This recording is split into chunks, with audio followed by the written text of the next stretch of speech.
Bonjour tout le monde et bienvenue sur Nest Capital pour ce nouvel épisode qui va se consacrer autour de l'entreprise Facebook. On présentera ainsi une analyse fondamentale complète de cette entreprise en examinant par exemple l'évolution historique de ses revenus et profits nets. On étudiera sa position financière en termes d'actifs et passifs et on examinera la croissance de sa dette par rapport à ses fonds propres avant de finir par l'évaluation de ses ratios et le calcul de sa valeur intrinsèque. Cette vidéo a été suggérée par un de nos abonnés, Guy Laby, lors du dernier épisode autour de l'entreprise Carrefour qui soulignait le contexte actuel très intéressant autour de l'entreprise. En effet, depuis quelques semaines, Facebook vit de controverse en controverse. Plusieurs grandes compagnies et annonceurs ont décidé de suspendre leurs campagnes publicitaires et d'amplifier ainsi le mouvement de boycott qui avait été entamé au début de l'été 2020. L'épisode actuel sera divisé en deux parties. La première partie, présentée aujourd'hui, focalisera ainsi sur l'analyse fondamentale complète de cette entreprise afin d'évaluer la solidité financière de celle-ci et de justifier sa capitalisation boursière grâce à ses fondamentaux. La partie 2 se consacrera ensuite à mesurer l'impact possible du mouvement de boycott sur les revenus et profits futurs de l'entreprise et sa retranscription sur la valeur de l'action. Vous regardez un nouvel épisode de Nest Capital, bonjour.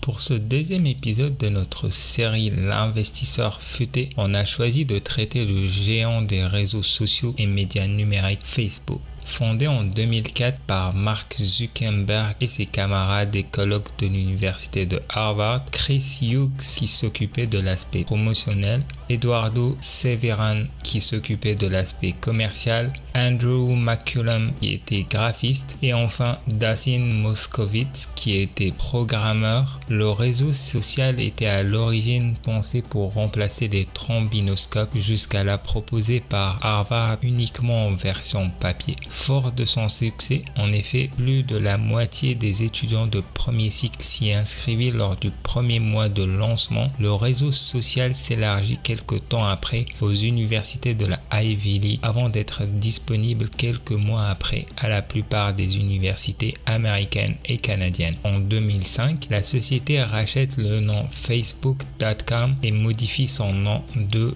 Facebook.com à Facebook.com contre la somme de $200,000. La plateforme devient officiellement accessible à tout public le 26 septembre 2006. En effet, à partir de cette date, toute personne âgée d'au moins 13 ans et ayant une adresse courriel valide avait dorénavant la possibilité d'y posséder un compte. Facebook devient officiellement une compagnie transigée en bourse le 17 mai 2012 à un prix par action fixé de $38. Cet IPO faisait de Facebook à l'époque la compagnie la plus chère en termes de valeur boursière. En effet, la compagnie fut évaluée donc à plus de $104 milliards.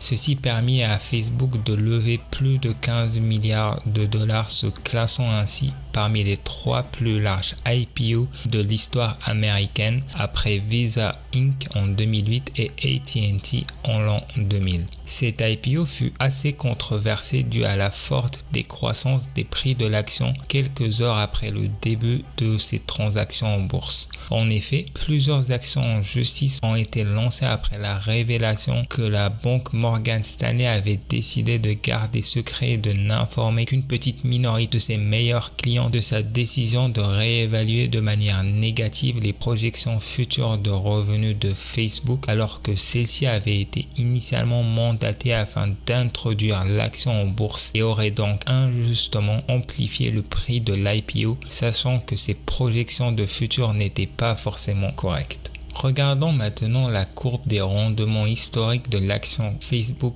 comparativement au secteur des médias et services interactifs américains et le marché américain en général. En analysant l'évolution des prix historiques de l'action Facebook, on peut voir que les prix de celle-ci suivent une belle tendance positive depuis l'initiation. En effet, on remarque très peu de yoyotement. La courbe des rendements demeure généralement assez propre. L'action Facebook a produit ainsi un rendement de 167% sur les 5 dernières années, soit en moyenne un rendement supérieur de 29% par rapport aux autres compagnies de son secteur et plus élevé de 156% par rapport aux autres entreprises sur le marché américain. Au cours de la dernière année, Facebook a généré un rendement positif de 23%, se plaçant dans la moyenne des compagnies de son secteur et bien en-dessus du rendement moyen observé sur le marché américain sur cette période qui n'était que de 7%. L'analyse de la courbe historique des prix de l'action Facebook nous apprend plusieurs choses. Premièrement, et cela n'est pas spécifique à Facebook, en général, les compagnies opérant sur le secteur des médias et services interactifs ont complètement surperformé les autres secteurs du marché américain. Facebook a par ailleurs non seulement aussi bien performé, mais a été l'un des investissements les plus rentables de ce secteur. L'analyse historique de la courbe de rendement est donc assez positive. L'action Facebook a offert par le passé l'un des rendements les plus lucratifs sur le marché américain.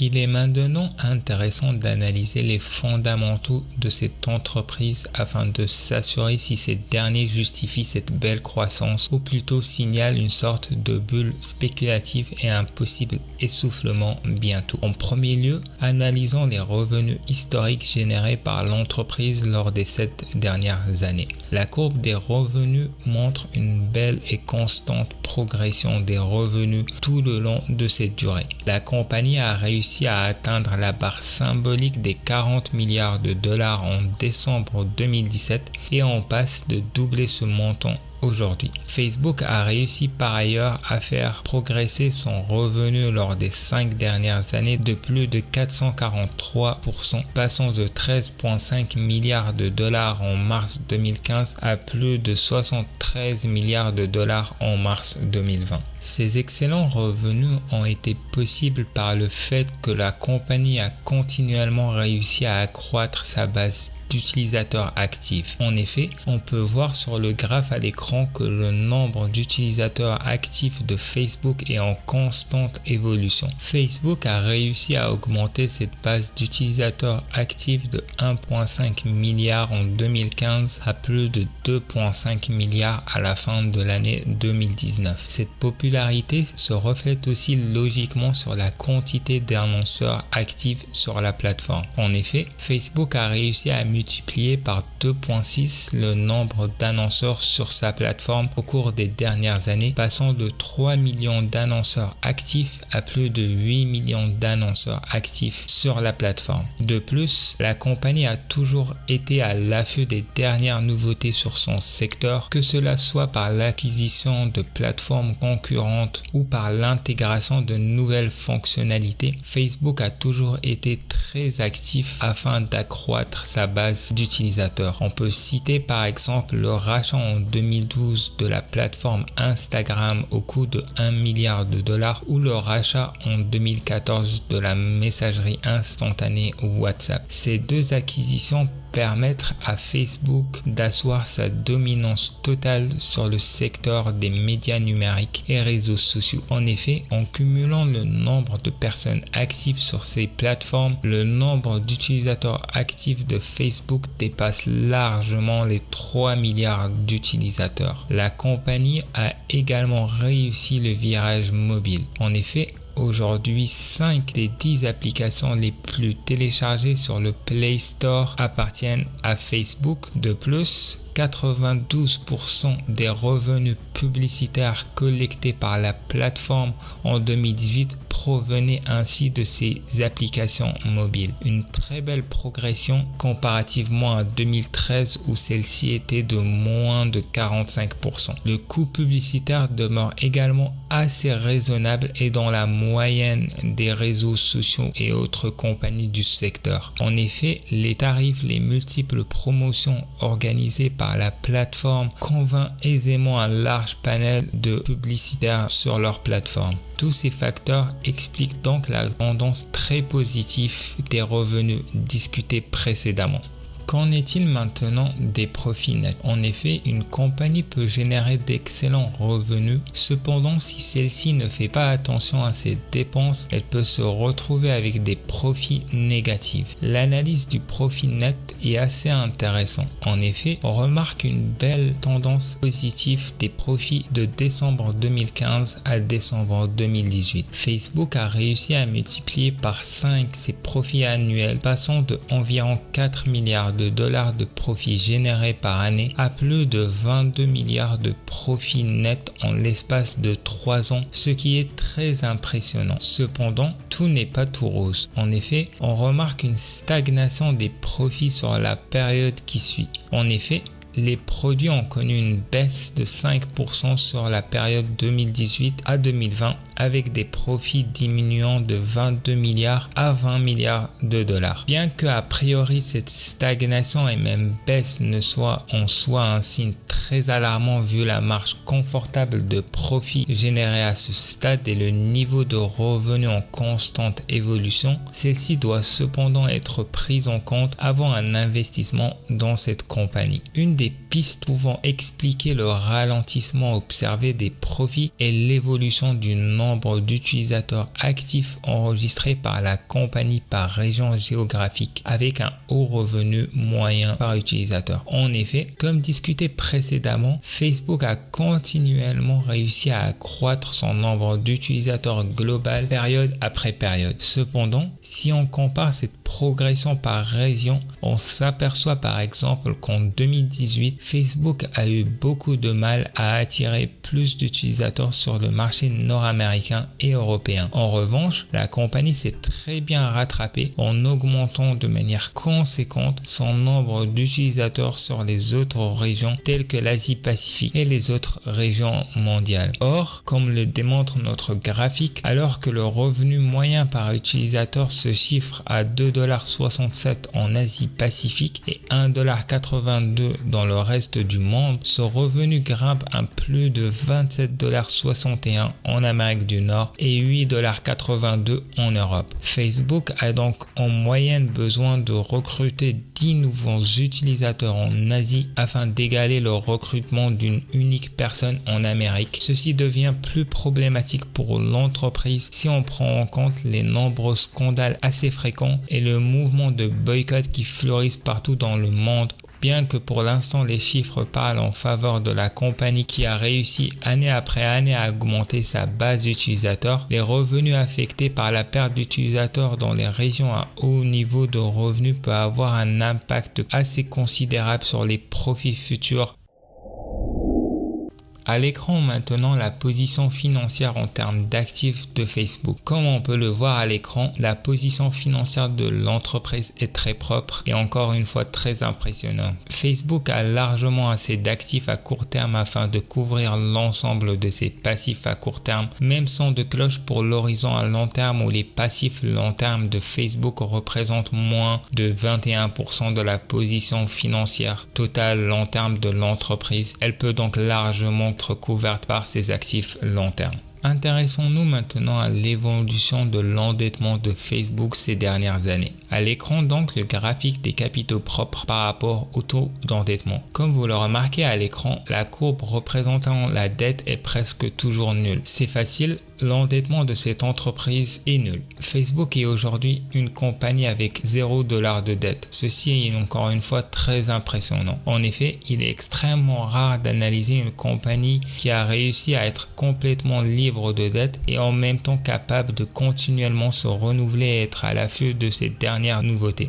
À l'écran, le consensus autour de la croissance future des profits de l'entreprise dans les prochaines années. En général, le marché s'attend à une croissance des profits de 19,6%, ce qui est dans la moyenne de la croissance des profits attendus dans l'industrie et un peu moins de celle attendue pour le marché américain. Focalisons-nous maintenant sur l'évaluation de cette compagnie. Comme discuté précédemment dans notre épisode autour du Price to Book Ratio, Facebook étant une compagnie opérant dans les médias interactifs, l'utilisation du Price to Book Ratio n'est pas convenable pour évaluer celle-ci. On va par contre pouvoir analyser son Price Earning Ratio, qui est dans ce cas-ci de 32.7 contre 30.40 en moyenne pour les autres entreprises de son industrie. Ainsi, en se focalisant sur le Price Earning Ratio, on conclut que le prix de l'action est actuellement surévalué. En effet, on paye aujourd'hui 32.7 fois chaque dollar de profit généré par l'entreprise, soit 2,30 $ de plus qu'en investissant dans une autre compagnie de son industrie. À l'écran maintenant le calcul afin d'évaluer la valeur intrinsèque de l'action Facebook. En effet, basé sur les consensus futurs et l'estimation fournie par les analystes sur le marché autour des cash flows futurs générés par l'entreprise, on arrive à un juste prix de 49,18 $. Le prix de marché de l'action Facebook est donc sous-évalué d'environ 3% par rapport à sa valeur juste. Le gap cependant entre le prix de marché et la valeur intrinsèque n'est pas si grand. Le prix de l'action Facebook correspond donc aux fondamentaux actuels de l'entreprise. N'hésitez pas à vous abonner et à partager notre vidéo si vous avez aimé le contenu.